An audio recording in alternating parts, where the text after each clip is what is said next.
Wednesday evening, and we have a life-threatening event of hurricane winds possible to develop. A Derecho might move 400 miles into the southeast parts of the United States. It is June 14th, 2023.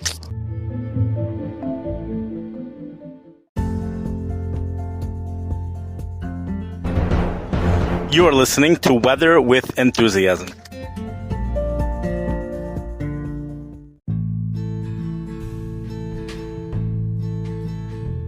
A very magnificent weather map is developing this evening. Something more magnificent than any other episode in this podcast mentioned in regards to the weather for the synoptic weather setup this evening into tomorrow. Focused generally in the southeast portions of the United States, extreme severe weather, level risk of 4 out of 5. The National Weather Service in Tallahassee, Florida says this is unprecedented for the month of June. This is not a summer jet stream at all. The jet stream is very powerful. Also, forecasters said a Derecho may develop, which goes around 400 miles and covers hurricane-type damage. Several areas are under a tornado warning, and there were confirmed tornadoes that touched the ground, especially over in Georgia, but places in Texas, Oklahoma, areas in, I think, Louisiana as well, but all that area going from there all the way to the coast, all the way to Georgia. There's a stationary front going from Texas all the way to Georgia, or for sure by Arkansas, but Texas as well. What's happening, one thing that's happening, there's a lot of things happening, but let's focus right now on the next weather event, which is magnificent. It's a heat dome that's forecast to arrive. It already has arrived, but especially Friday night is really when it takes over cities like Dallas. And temperatures will be in the hundreds even before Friday night. Temperatures going into the hundreds next week. And this thing intensifies, the heat intensifies for Wednesday onward. The Rio Grande Village, the National Weather Service over there pointed out that actually the ridge, at least for them, will be flattening out. But temperatures will be going up anyways because a thermal ridge will be developing. So it's almost like it doesn't even matter at that point. Temperatures will be going up anyways. And then they said something which is like, I can't even believe it. They said temperatures at the 850 MB level, 5,000 feet above the surface, 35 degrees Celsius, that's 95 degrees Fahrenheit. Okay. Now, you go back to the Northwest Pacific heat wave, temperatures above the surface, maybe they were not 30 degrees, they were in the 20s, and 95 degrees Fahrenheit. Temperatures rise 3.5 degrees for every 1,000 feet you go up. That would push you at a 17.5 degrees.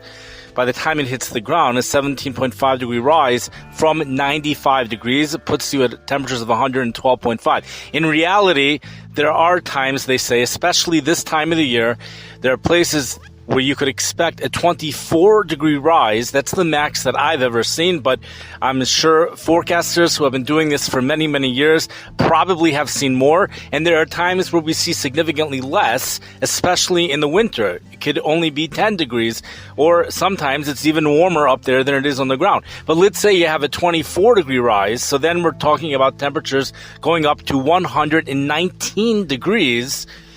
And already today, we saw a heat index. Apparently, McAllen, Texas, hit a heat index of 120, but it was going back and forth between 108 to 120.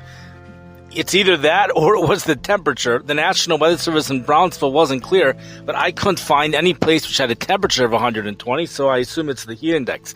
The humidity is just skyrocketing. What we have around, it's called the Ring of Fire. The Ring of Fire is when powerful storms develop. Continuous lightning, it's lightning, that's the fire, which is around a heat dome, and that's due to the intense energy. Both the temperatures and the dew points are forms of energy. The humidity is also a form of energy.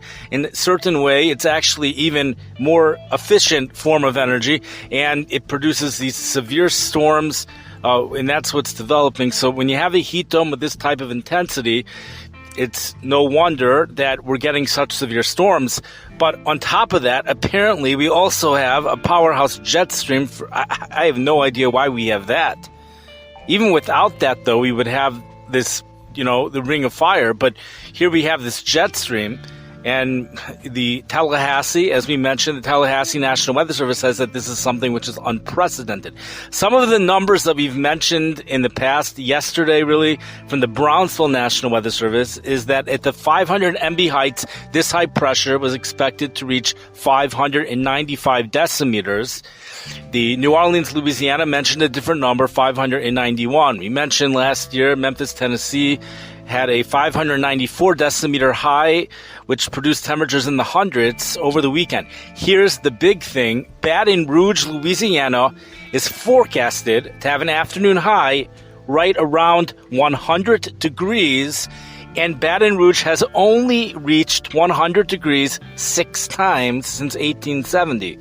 Now, you look at the European computer model, it shows a high of 99. You look at the GFS model, a high of 103. Or 101 to 103. 103 might be later next week, but that's the windy.com. That's what they advertise. What's happening later next week, these temperatures get hotter after Wednesday. It's very intense stuff, Chicago is just out of it. We'll have some summer heat here, but right now there's nothing in the forecast, nothing like this. So for those of us that love hot weather and are living up in Chicago, you're going to have to go down south and to participate in this intense stuff. As much as the heat enthusiasts, as much as people love it and there's the thrill, just like skydiving is a thrill, this is also a thrill to go out and play ball, and especially those of us that were raised in summers of intense heat who grew up that way. And the body responds in such a way that people get the runner's high even quicker when dealing with hot weather. A lot of times you don't even need to do the exercise. But despite that, so the New Orleans, Louisiana National Weather Service reminds us more so than any other national weather service, because they asked this to be shared on all public platforms to remind people of, at the end of the day, the heat is dangerous, so we can get carried away, but people who are sensitive to it should take caution and maybe do their activities in the evening. But those of us that love the thrill, love the risk, grew up this way. I think that's the most important thing. If you grew up this way, what could you do? It's part of life. This is what it is. People look forward to this every year. And Rio Grande Village, Texas is likely going to be the hottest city in this country for the next several days, because nothing's doing in Death Valley, California. Temperatures going up into the low 100 teens. That's Big Bend National Park. That's where the temperatures, the National Weather Service over there, that's located in Midland, Texas, they said conditions for the next week will almost be unbearable. They didn't say unbearable, they said almost unbearable. That includes the Big Bend National Park. Totally beautiful national park. If you ever watch videos about that national park, they only let a certain number of people in, and it's supposed to be one of the most magnificent national parks in the country. And here's something else. There's haze building in Brownsville, Texas from smoke, and that smoke is coming from wildfires in Mexico. So it seems like no matter where the winds come from, the winds are blowing in fires. And that's the story over there. And for those of us that have missed previous episodes, we have dew points going into the low 80s for Galveston, Texas, Corpus Christi, Texas. That's a new one, but people should know that by now. Corpus Christi, Texas is really on the same level as Galveston. In fact, I'm starting to think it's on probably the highest level in the country in regards to humidity. I thought nothing could beat Galveston, but they're on the same level. Corpus Christi, that's another city where you get dew points of about 80 degrees. Another place we have excessive heat warnings and heat advisories. And in fact, believe it or not, is South Florida in Miami. And the strange thing about all this is that we have a low pressure system in northern Florida, somewhere around there, which especially which would be bringing a north flow into Louisiana. One would think it's going to get cooler, but it's not. So you really need expert forecasters over here to have the confidence to tell you that the heat will be there with high confidence, despite the fact it's on the backside of a low. It will still be very hot in Louisiana. The heat indices are, no matter whether there's humidity or no humidity. So if there's no humidity, the temperature itself, the sun becomes very efficient at heating things up, and the temperature goes up to 110. When there is humidity, the temperatures are in the 90s, and the heat index is 110. So the heat index, sometimes it's slightly lower than what the heat index is without the humidity, because the temperatures get much hotter. The National Weather Service actually is struggling to figure out the heat indices. So if they really were exactly the same, there wouldn't be a struggle. But it could be some of that moisture might be coming from soil moisture, and as the ground dries, it could be there no longer will be a struggle. The heat index in many locations, heat indices between 107 and 112 for the next several days, and the places which are not getting the humidity seem to be having forecast highs pretty much exactly the same, about 107 to 112, slightly hotter. I saw one place heat indices up to 118, and we mentioned today it seems like McAllen, Texas reached at one point a heat index of 120 degrees if you look at the forecast discussion from the Brownsville National Weather Service. I've been very focused on the heat, so there's not much more to say right now.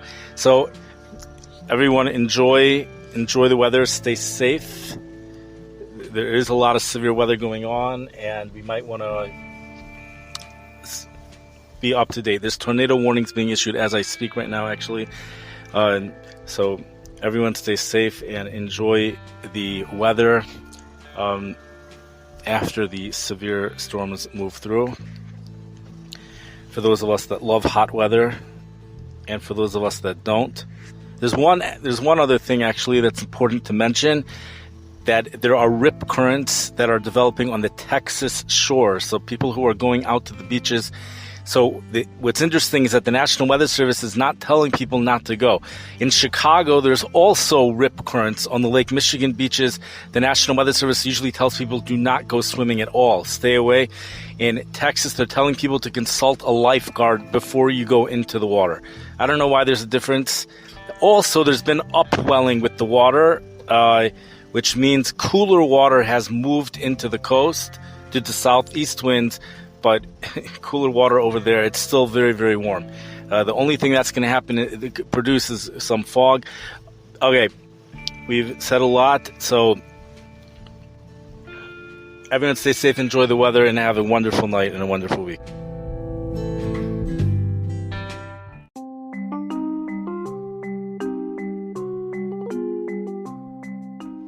You've been listening to the podcast Weather with Enthusiasm.